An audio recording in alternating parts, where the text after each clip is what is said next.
Welcome to the Designer Practice Podcast. I'm your host, Kayla Das, and I am a Canadian social worker, business coach, and private practice owner. I love all things systems, strategies, and step-by-step processes, helping therapists and coaches design a private practice that doesn't only provide practice profitability, but also the time freedom that they had initially set out to achieve. In this podcast, we'll discuss everything from private practice startup to passive income to building automated systems so that you spend less time inside of your practice and more time outside of it doing the things that you love. Let's dive in.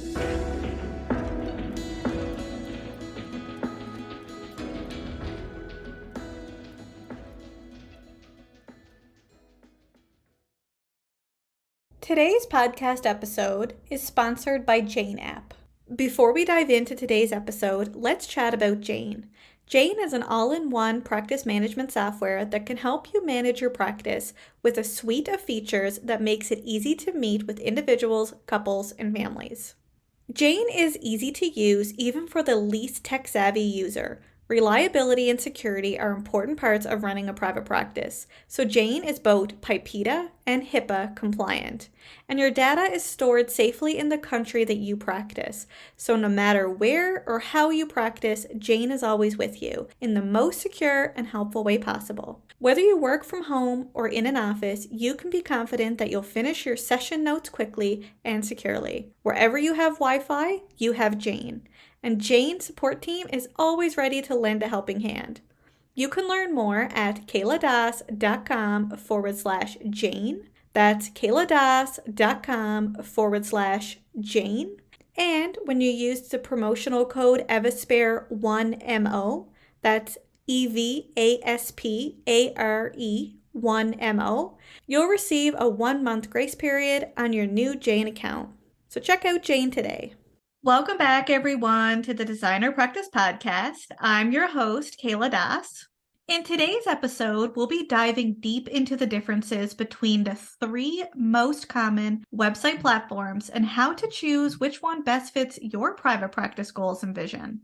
If you're at the beginning of your private practice journey and you want to choose a website platform for your practice website, but you have no idea where to start, or your current website platform just isn't quite what you're looking for, you will definitely find some valuable insights in this episode. Today, I'm sitting down with Courtney Vickery, dietitian, website designer, and owner of Decklet Designs, who's going to share with us the advantages and disadvantages of the 3 most common platforms, Wix, Squarespace, and WordPress. Hi, Courtney. Welcome to the show. I'm so glad that you're here today with us. Yeah, thank you so much for having me. Yeah, I love talking about websites, and I know that not everyone shares that same excitement as I do, but it's definitely one of my favorite topics. And as a WordPress user myself, I'm quite biased for the platform, but in all fairness, I've never used anything but. So I'm super excited to learn more about the differences between the platforms and how they can support listeners with their private practice goals and vision. Yeah, I am also probably a little biased, but at the same time, I started out on Wix, so I'm happy to help people. I'm actually helping a client this Monday with their Wix site, so I'm open to helping people where they are. Amazing. So before we dive in, please tell us a little bit about who you are, where you're from, a little bit about what you do, your services, and basically your own private practice journey as a dietitian. Yeah. So I'm in Athens, Georgia in the US, and I have a little bit of a different story because my first degree is not in nutrition. It's actually political science because I thought I wanted to be a lawyer. I worked in the political science field for a year doing basically FEC campaign reporting every quarter. So basically just financial data all the time. And I didn't study nutrition to begin with because I am an eating disorder survivor myself. And I was actually in treatment at the time and didn't want to study nutrition at the time I was in treatment. So after I was in recovery, I decided to go back and I got my dietetics degree. I stayed for my master's and internship to become a dietitian. So since then, I've worked inpatient, neurosurge floors, and med surge were my main floors. And then I worked outpatient as a wellness dietitian. And then I was promoted to director of corporate health services. So it was over 3 departments and a wellness center at the hospital. And then I left in 2020 in the middle of a pandemic because I needed to protect my mental health and because I have just always wanted to have my own business. My whole family is full of entrepreneurs. I have worked since I was a kid, basically. And even as a kid, I had my own lemonade stand and other little businesses. So it's something I've always wanted to do. So I opened my private practice in 2020 and I work mostly with eating disorders and intuitive eating, weight inclusive approach. And through all of these things, I've always dabbled in websites. We mentioned Wix earlier. I remember when Wix was just like a portfolio website. I can still picture my portfolio website I created for grad school, and the teachers were just amazed that I made a website. And so I've just always been interested in that side of things. And I've always helped with the marketing in whatever position I've been in and designing every aspect of that. And so when I started my private practice, I started getting people asking me for help with their websites and their designs and their logos. And so I started taking courses to learn more about it. And I opened my studio in 2021, actually. And ever since then, I've just been helping weight inclusive dietitians and body image coaches and some therapists with their websites and branding. And it's been a lot of fun. That's fabulous. And I love that you shared your experience of when you created a Wix website. I remember back, I don't even know, I might have been like 15 at the time. And just for the sake of creating one, I created one with Weebly. I don't even know if Weebly is still around. I think it is. Yeah. Okay. Yeah. But it was something that, again, very similar to you, more that portfolio website. And I remember putting all of my pictures for listeners who don't know, I used to be a wrestler actually in high school and 1 year in university. And anyway, yeah, all of my wrestling pictures went up on my portfolio website on my Weebly. So very similar to you. I've dabbled into the website world really earlier in life. So maybe that's why we love websites so much. Yes, definitely. So for our listeners, tell us a little bit about why it's important to have a website for their private practice. Yeah. So I talked to obviously a lot of private practice owners about this topic because I think, especially when you are so used to getting referrals, if you're very referral based, you probably might think, why would I need a website? I'm doing okay. But today in this world, we just all need that online presence. And on the other side of things, if you aren't referral based and you really focus heavily on social media, then the thing I always tell clients is you have no control over that. For example, you could have 1,000, 2,000, 3,000 followers, and 10 people might see your post or your story. Whereas if you have a website, that is working for you 24/7. It's always there. You can always improve your SEO. You can always build an email list where you're going to send an email to people and they're going to get it. Whereas you don't know if they're going to see your social media post. And I also like to say that you own a little corner of the internet. That's your street cred. It's your real estate. It's where you refer people when you tell them about your business. And it also helps people trust you more and they trust your brand more when they see that you have a professional website that explains exactly what you do, who you work with, and it saves you time and money because you aren't having to explain all of that on a phone call every day. You're not having to sit and answer phone calls all day or even emails all day because you can say, check out my website, or they can already have done that and they have the answer to their question.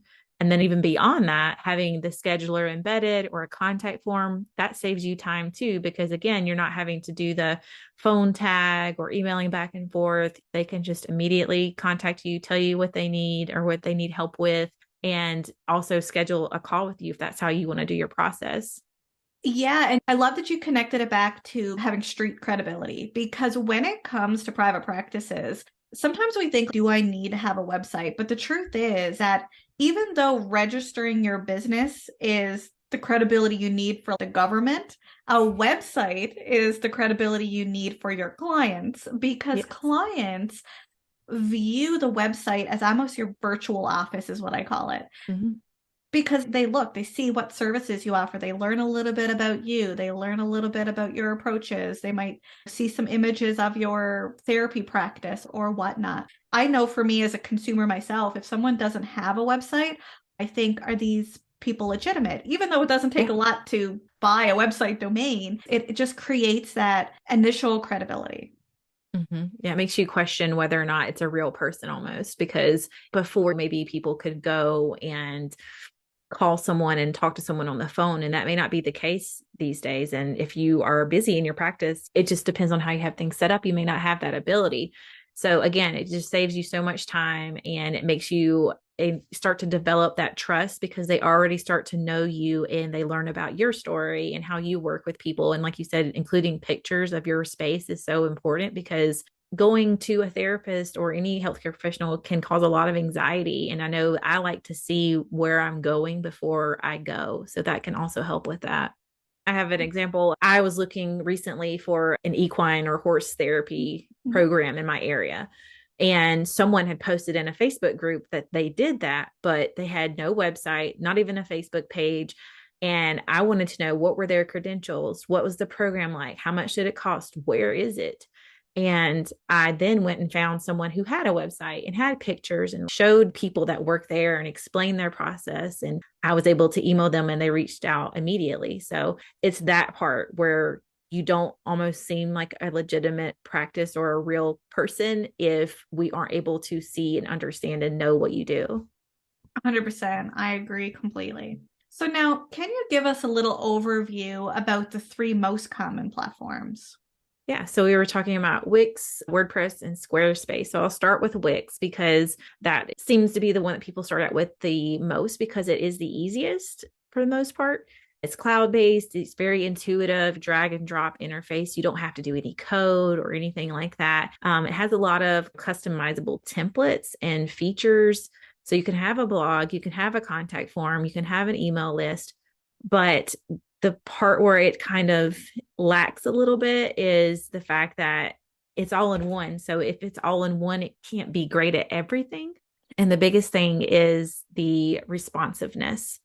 So even if it looks responsive on your screen, it may not be responsive on someone else's device. And that's a common thing I see with Wix. And you can't really have the ability to change that as much as you could on other platforms.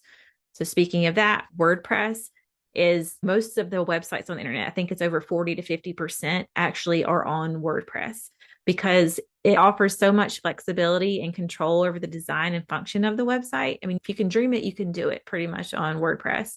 And this is for people who want really highly customizable websites and have a little bit of technical knowledge, or if they want to hire it out. But I think that scares people because they think, I don't need all of that. And you may not. And that's why I was saying earlier, I don't discriminate against other platforms because if Wix is working for you and you feel comfortable there and your practice is growing, then continue what you're doing until you need something different. But a lot of the times, people do need something different. So, for example, the client that is on Wix that I'm helping this week wanted a particular feature that they saw on one of my WordPress websites. And I had to explain, well, this was a special plugin and code that I did on this site to make this happen. I can't necessarily make it happen on your site exactly the same way. I can try. So there are limitations to what it can do and how it can look. And then Squarespace is kind of a mixture of the two, really, to me. It has the drag and drop, but you do need to know a little bit of code to be able to make it do what you want it to do. But it is drag and drop for the most part, a little bit less customization.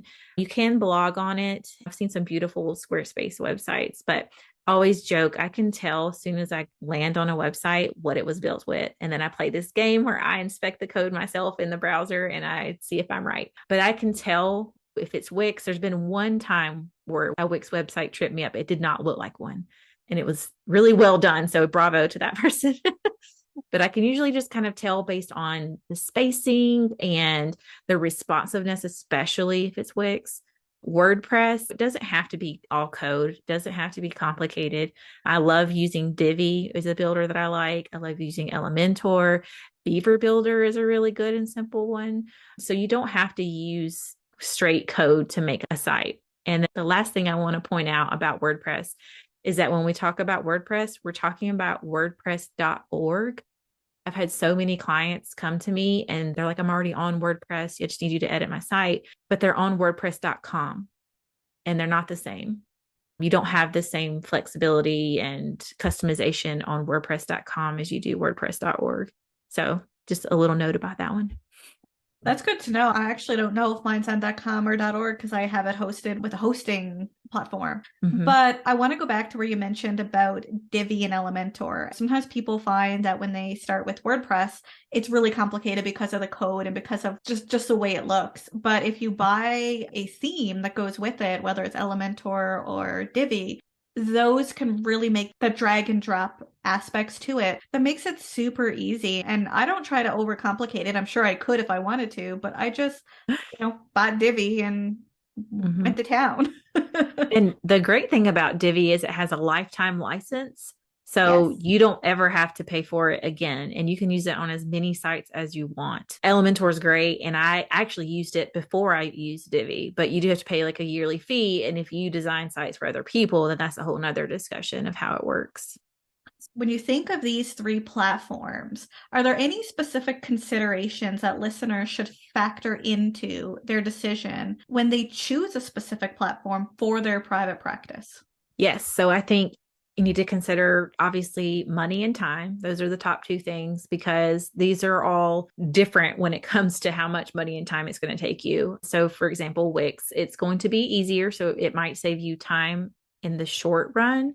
But again, if you plan to blog or want to do better with your SEO and helping people find you on Google search, then if you're going to eventually move to WordPress, I do tell people just go ahead and start on WordPress. It doesn't have to be perfect. It doesn't have to be the most amazing website ever. It just needs to work and you can grow from there if you're just getting started.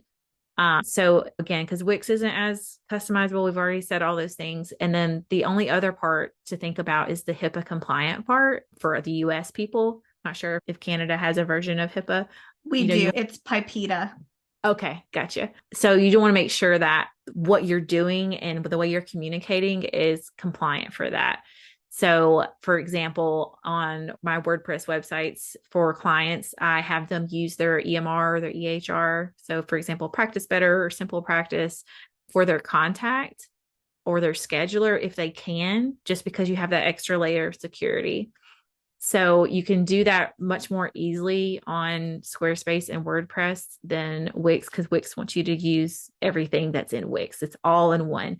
And it's kind of like that saying of putting all your eggs in one basket. It's not necessarily the best approach. You want to kind of have things separated out a bit so that you can find the software that is best at what it does because you can't be good at everything. Then for Squarespace, it is a little more expensive in my opinion.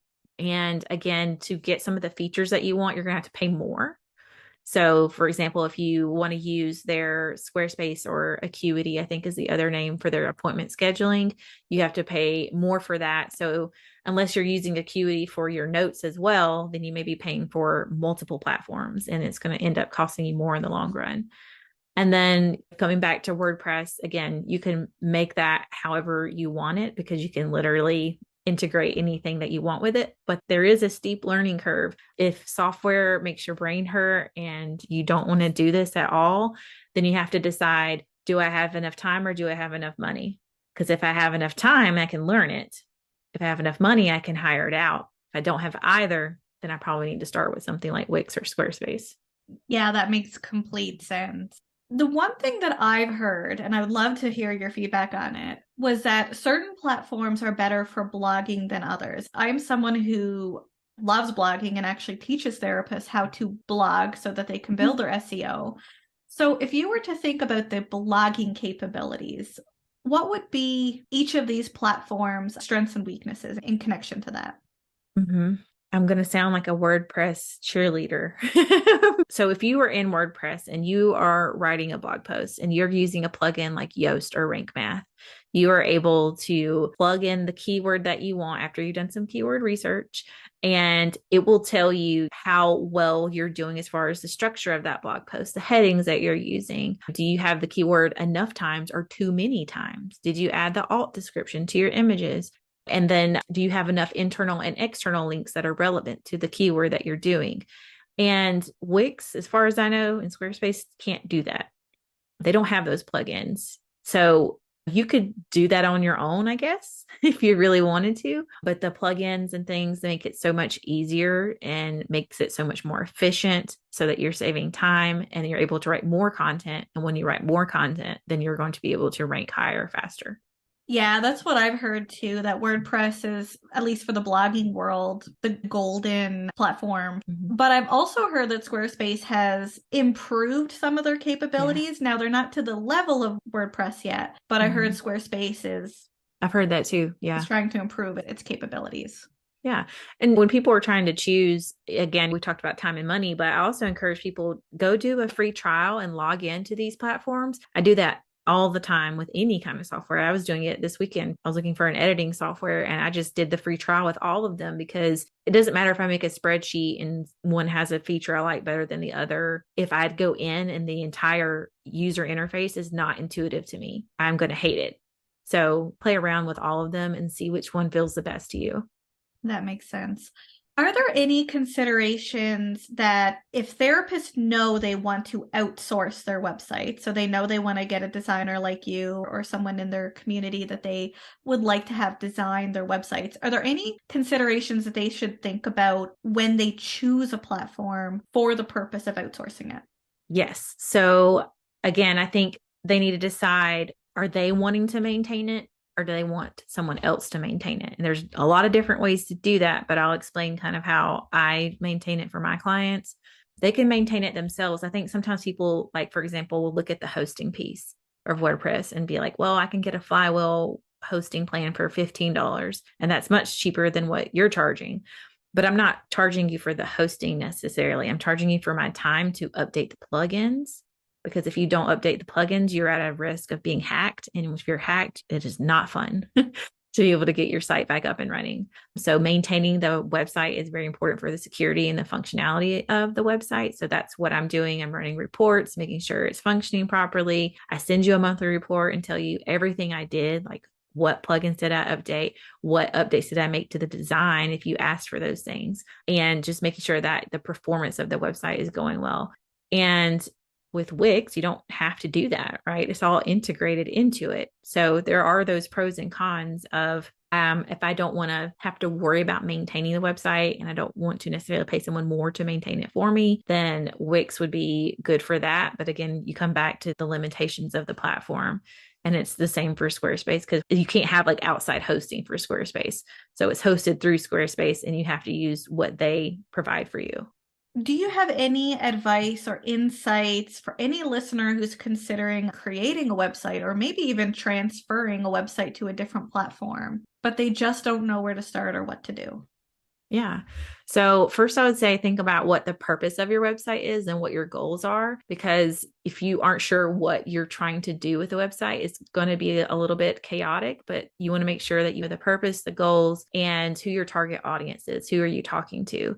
And once you do that, and then you think about all the other factors we discussed about time and money and deciding what platform you want to do, because you do want to try to find a designer that works on the platform that you want to work with, because most of us don't work with all of them. Like, I'm not going to build a Squarespace website. I'll do WordPress and I'll do Wix if you want me to, but most of us aren't going to do all of those things.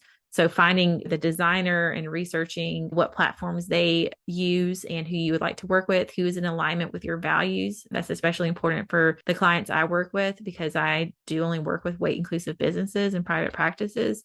So if someone came to me and they're like, I'm a weight loss dietitian, then I would refer them out to someone else because it's just not in alignment with my mission. Then your domain name, of course, if you don't already have one, thinking about what you want it to be, you want it to be memorable, easy to spell, and relevant. And then if you aren't doing an all-in-one web source like Wix or Squarespace, thinking about your hosting provider if your designer doesn't already tell you, this is who I use. So for example, like I said, I use Flywheel, but there's some other good ones out there. And if you decided that you're going to maintain it yourself and you want to use that hosting, then you could talk to the designer about it. And then the content piece is the piece that's probably the hardest for people, is the copy and the photos. I spend so many hours looking at photos because I want to find the ones that are just right for their branding and the way that they want their website to feel. So just kind of really thinking about your content and how you want that to flow on the website and how to make it speak to the audience that you want to work with so that those people will be naturally drawn to you and your services. And then, of course, we talked about SEO in thinking about how do I want people to find me? What keywords do I want them to search to find me? So, for example, like I rank number one for my private practice for the keyword Athens, Georgia nutritionist or Athens, Georgia dietitian, because that is where I am. And I think sometimes people get overwhelmed because they're like, well, I don't just work in this one area. I also work in, for me in the US, like I could work with someone in New York or Pennsylvania or whatever if I'm telehealth. But you can't kind of just throw things out into the wind. You kind of got to start somewhere and have a strategy. So I encourage people to start locally and then expand out as you continue to grow. And then, of course, promote your website. How are you going to do that? How are you going to tell people that you exist? I know when I started my private practice, the first thing I did was email everybody in my personal email list and say, hey, I started a private practice. Here's my website. If you need help or if you have anyone that you want to refer to me, I would love that. You had a couple really great points there. The first one I want to talk about is you mentioned that it's important to know which platform you want to go with and then choose a designer based on your choice. Because I see a lot of therapists go out there and pick a designer and say, hey, I'll go with whatever they use because they found the designer.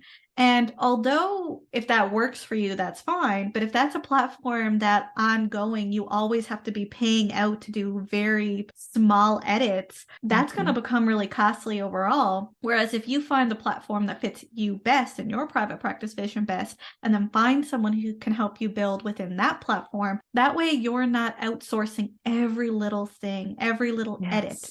So I love that you talked about that point. The other point that I thought was really interesting and very relatable is narrowing down to specific keywords. Because again, sometimes we want to serve everybody and get all of these clients. But what happens is we're so broad, and this comes even down to the language, not even the SEO keyword piece, is that because we're so broad, nobody is relating. No one is understanding who you serve and who you want to contact you. And then going with that SEO piece, it's, you have bots that are looking for specific keywords. And if you're a telehealth therapist or a virtual coach, you want to narrow down and have a strategy. And even if you do work in these other areas, it's okay to still advertise in those areas. But like what you said, it's important to be number one in a specific area, because that way you're going to get a lot of clients, and then you can spend more time focusing on the other areas outside of the keywords. Yeah. I always tell clients, if you're talking to everyone, you're talking to no one. 100% agree. So I know you have a free website content planner that you would love our listeners to have access to. Can you tell us a little bit about this free resource and how it can help our listeners when they're creating content for their website? Yeah. So it walks you through what we just talked about, but it also helps you to kind of think of your website as a tree a little bit, because it is, right? So we have a sitemap and we want to think about where we want to put what content, the homepage, the about page, the service page, the contact page. And the planner helps you do exactly that. It helps you to figure out, how do I want to structure this website so that it makes the most sense to the people that are visiting and the clients that I want to eventually reach out to me. And once you put all that together, it's just going to make the process so much more easy and simple for you and less stressful. Perfect. That sounds so helpful. So to sign up for Courtney's free website content planner, please check out kayladas.com/Courtney website planner. And Courtney is spelled with a U. Or you can simply scroll down to the show notes and click on the link. Courtney, thank you so much for taking the time out of your day to join us. It was great to have you on the show and to share with us the difference between the 3 most common website platforms. I've certainly enjoyed it a lot because I love talking about websites. Yes, me too. Thank you so much for having me. Thank you, everyone, for tuning into today's episode, and I hope you join me again soon on the Designer Practice Podcast. Until next time, bye for now.